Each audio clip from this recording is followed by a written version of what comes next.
Se você fez a prova da Polícia Civil do Piauí, seja para delegado, seja para qualquer outro cargo, não foi bem, fica comigo aqui até o final desse vídeo que eu vou te mostrar por que que a única coisa que você tem a fazer é continuar.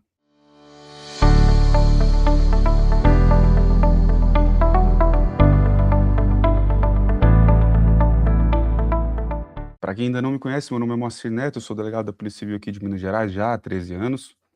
Tenho uma mentoria específica para ajudar alunos de carreiras policiais e principalmente delegados de polícia que querem se tornar delegados de polícia. E sou de fato um apaixonado pelo desenvolvimento pessoal que o estudo para concurso e somente o estudo para concurso proporciona. Primeira coisa que eu quero fazer com vocês aqui é estabelecer uma premissa da importância que é esses momentos que a gente precisa ter, de você conversar com alguém que já passou no concurso, de você trocar uma ideia a respeito do próprio estudo ou dessa sistemática de estudos. Muitas vezes você vai, ouvir coisas que você já sabia, ou vai ouvir coisas que você já fez, mas fato é que a gente precisa sempre se motivar, a gente precisa sempre se manter constante nos estudos. Muitas vezes nós já sabemos o que fazer, já fizemos ou até fazemos inconscientemente, mas o que precisamos mesmo é ouvir de alguém que já alcançou aquele objetivo. Isso deixa a nossa ação mais intencional. Primeiro ponto é que uma nota ruim, uma má classificação ou mesmo uma reprovação em uma prova de concurso público, isso não é o fim do mundo. Simplesmente isso faz parte do processo.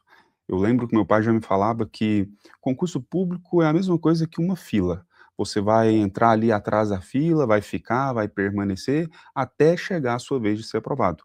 Por óbvio, assim como na vida real, né, aquilo que efetivamente acontece, tem pessoas que vão furar a fila, tem pessoas que vão bobear e vão voltar para o final da fila, enfim, é da natureza humana, enfim, é do percurso natural, mas fato é que se você se mantiver por tempo suficiente ali naquela fila, você eventualmente vai chegar na sua aprovação.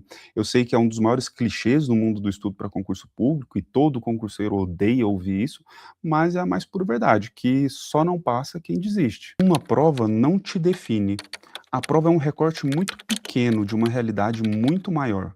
O resultado não define você como estudante, como candidato, muito menos aquilo que você pode alcançar. Sendo a prova um corte muito pequeno de uma realidade muito maior, não significa dizer que se você foi mal em uma prova que veio em sequência de outra, que você teria ido bem, por exemplo, não significa dizer que você está numa descendente ou numa involução, que você não está evoluindo. Por quê? Olha, são 2 recortes de realidade, e muitas vezes nós estamos analisando 2 provas que foram elaboradas por bancas diferentes, que foram aplicadas em contextos diferentes, ou até mesmo provas, uma é certa e errado, e outra é múltipla escolha. Então não tem como você comparar em termos de porcentagem, se você foi melhor ou pior na outra. Até mesmo porque você pode muito bem numa prova A ter tirado 70 pontos, feito 70%, e o ponto de corte foi 75. E aí você acha que foi mal, por exemplo.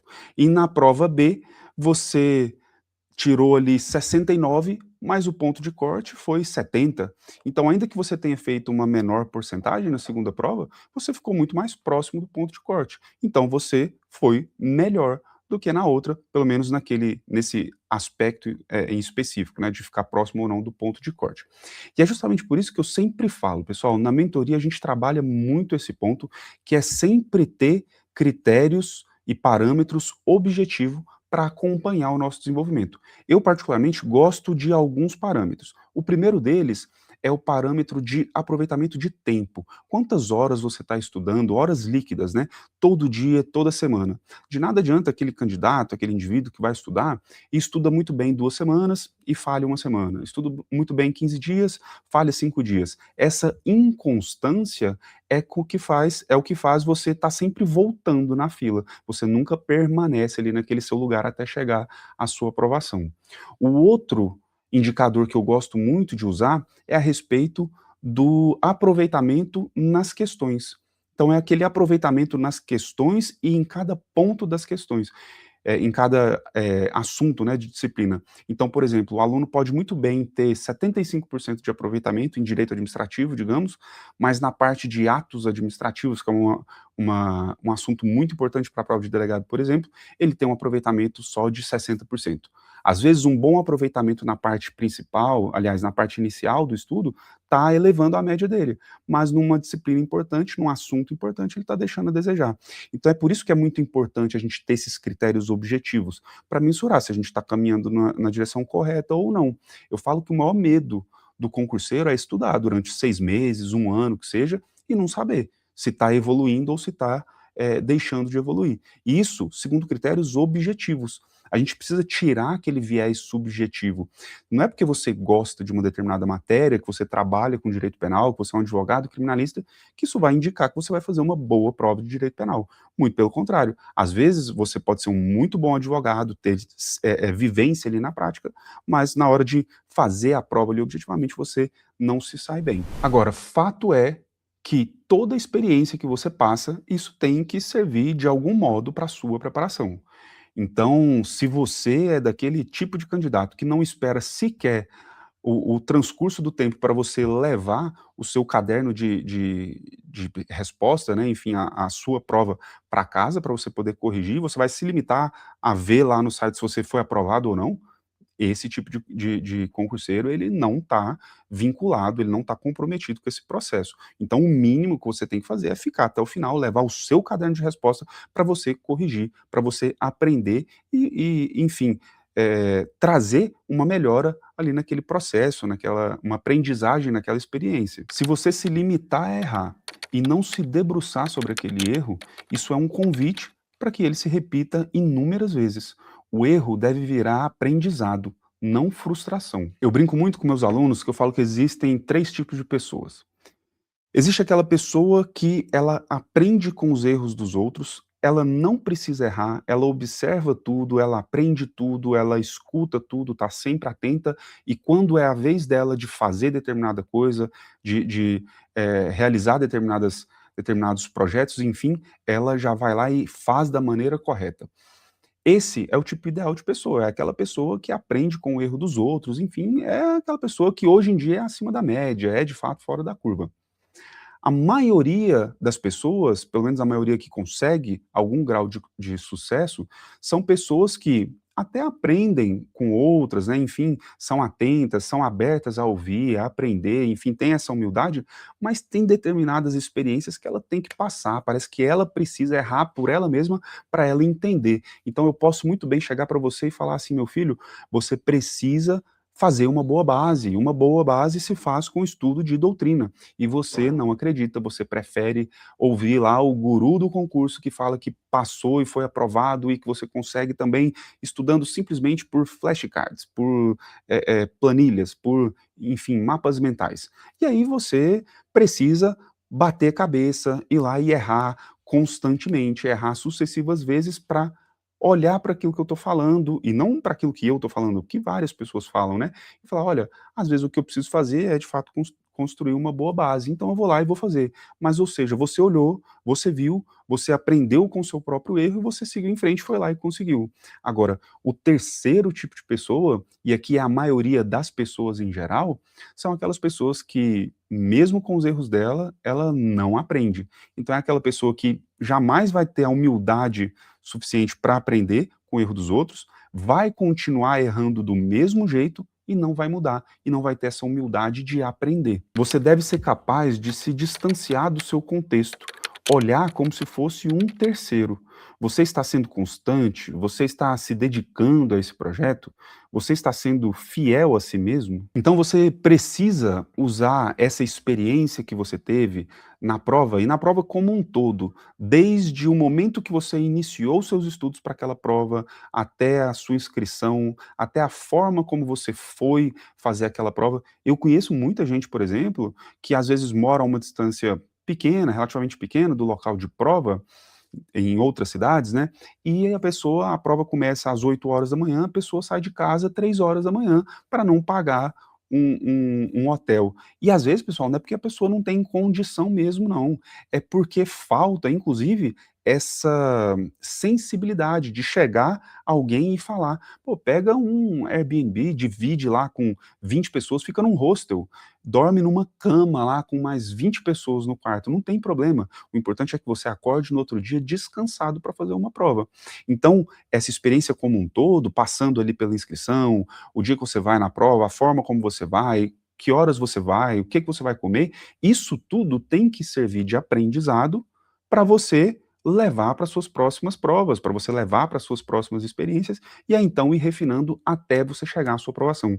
Você tem que estar comprometido com essa melhora constante, com esse progresso constante.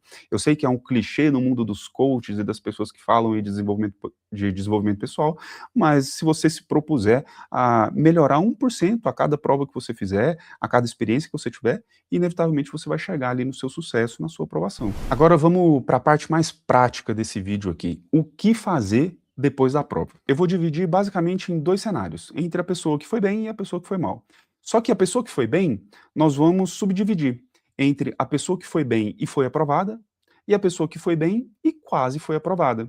Porque você pode muito bem estar numa evolução, né? Você fazia lá seus 30, seus 40% da prova e agora você está fazendo 70. Ainda não foi suficiente para você ser aprovado para uma segunda fase, mas você está vindo em uma evolução. Então a gente vai fazer essa distinção. Primeiro ponto, olha, para a pessoa que foi bem e foi aprovada, agora é se concentrar no estudo das outras fases.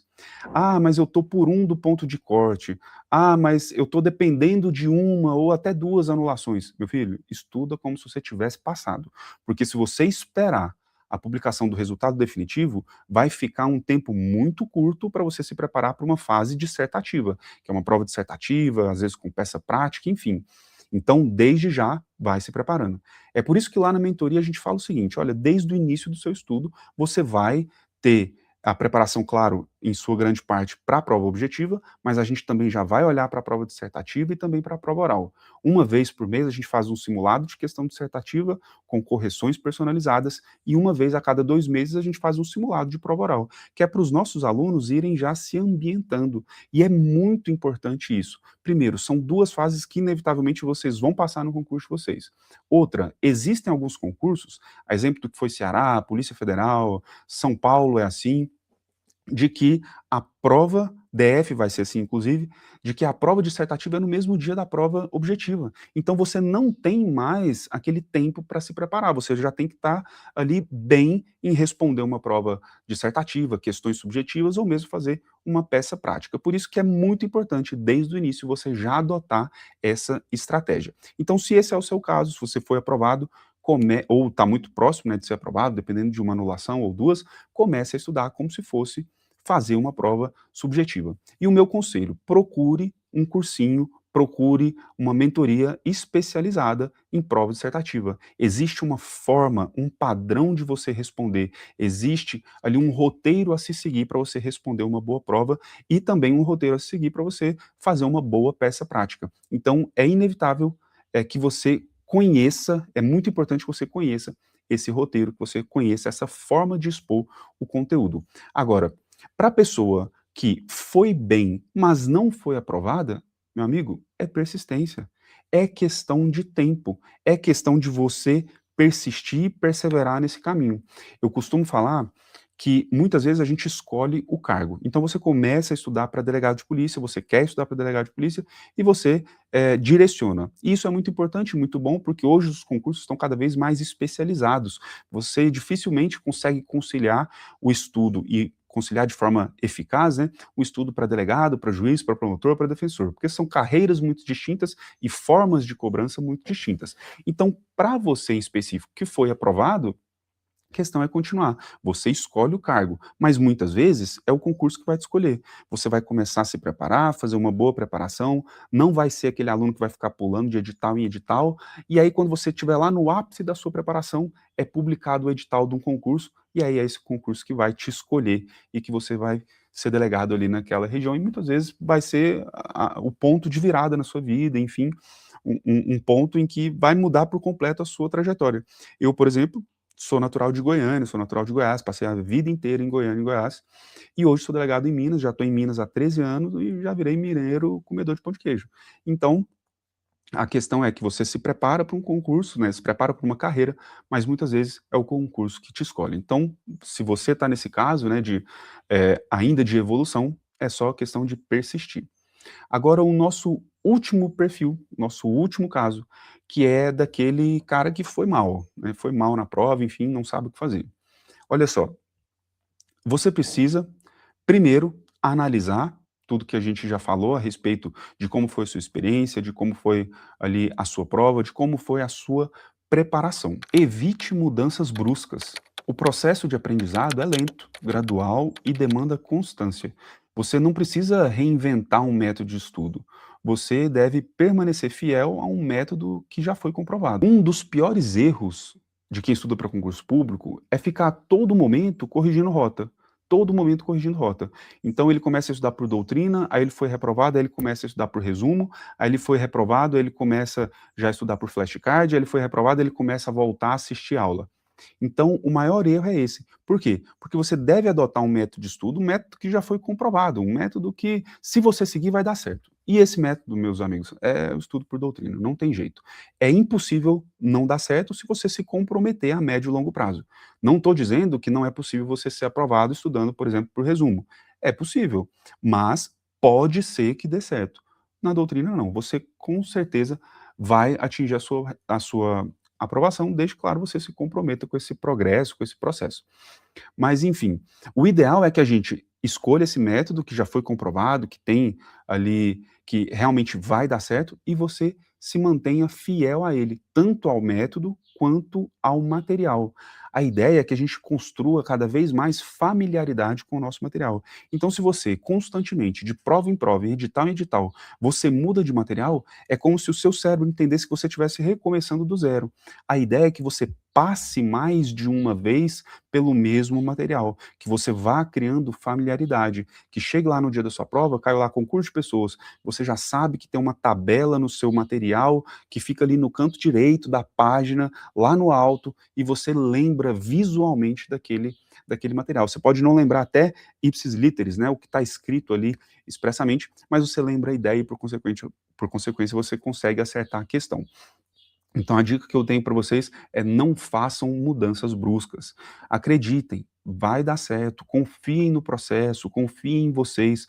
O estudo, ele é dessa forma, ele é fragmentado, ele é duro, é um caminho duro e penoso, mas em que pese ser um caminho duro, penoso, árduo, é um caminho muito recompensador, que eu tenho absoluta certeza que ao final, no dia da sua aprovação, quando você souber que foi aprovado, chegar e ler o seu nome no diário oficial, e acreditem, vocês só vão acreditar quando lerem o nome de vocês. Pode chegar a mãe para contar, o pai para contar, o papa para chegar e falar para você que você foi aprovado. Você só vai acreditar quando você ler o seu nome, mesmo assim você vai ter que ler umas 2, 3 vezes para ver que não é nenhum erro de grafia ali. Mas fato é que quando isso acontecer, vai ser um dia memorável na sua vida, e eu espero realmente do fundo do meu coração que isso aconteça com vocês, que isso mude a vida de vocês e que sirva realmente para dar uma vida melhor para vocês, para sua família, para ter uma estabilidade, para ter ali uma relevância em termos de desempenho de função, né, perante uma sociedade, perante uma comunidade. Eu tenho absoluta certeza que isso vai fazer toda a diferença na vida de vocês, porque fez na minha, e hoje eu sou o que sou, né, graças ao concurso público, e eu tenho certeza que pode mudar a vida de todo mundo. Então vamos chegando aqui ao final desse vídeo, eu espero que vocês tenham de fato aproveitado, e eu quero deixar uma última mensagem para vocês aqui. A maior habilidade que todo concurseiro precisa desenvolver é a capacidade de suportar ser ruim pelo tempo que for necessário. E por quanto tempo precisamos suportar ser ruim? Até ficar bom. Suporte o processo. Suporte olhar, corrigir a sua prova e ver que você acertou 30%, depois que você acertou 50%, depois que você acertou 70%, depois que você acertou 80%, e aí você já está furando ali uma nota de corte, passando uma segunda fase, passando uma terceira fase, e no final você acaba vindo para o lado de cá, né? Sendo concursado, enfim, atuando aí como delegado de polícia, como policial civil, policial militar, enfim, qualquer carreira policial que você escolher. Espero que tenham gostado desse vídeo. Se você gostou, deixe o seu like, se inscreva no canal para não perder realmente nenhum conteúdo que a gente traz, seja referente aos conteúdos técnicos, aos conteúdos motivacionais. E para mim é sempre um prazer estar aqui e nos encontramos nos nossos próximos vídeos. Até lá, tchau, tchau.